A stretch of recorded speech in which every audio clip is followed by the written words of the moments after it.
ating bansa ay sino? Si Bongbong Marcos! Sino naman po ang reyna?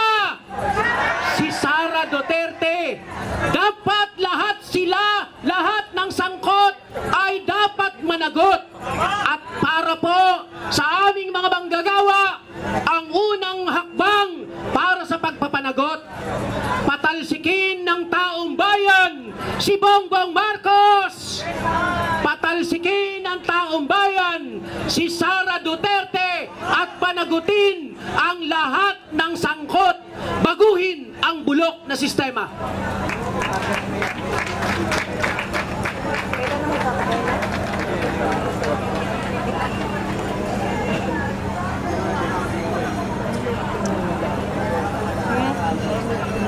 Wala naman.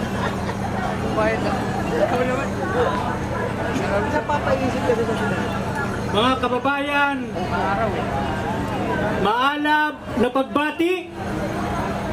Ako si Danilo Caganing Ramos, magsasaka, tagapangulo ng Kilusang Magbubukid ng Pilipinas.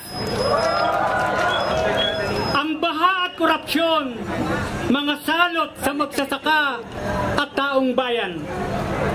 Dahil sa baha, nasira pananim ng magsasaka. Nalubog mga pananim, palay, mga gulay na anihin na sana.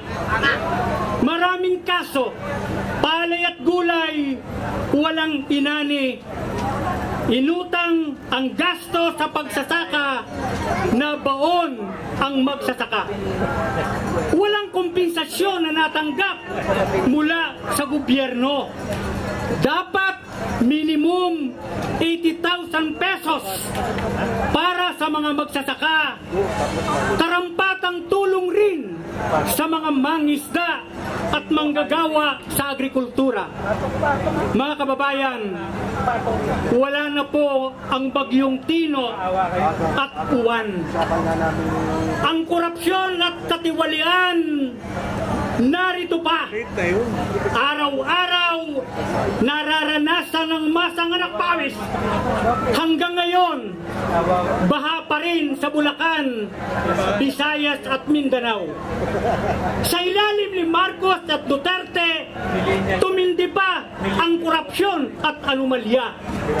Kahirapan at ligalig ang dulot sa masa, kung kaya dapat wakasan na, tama na, sobra na.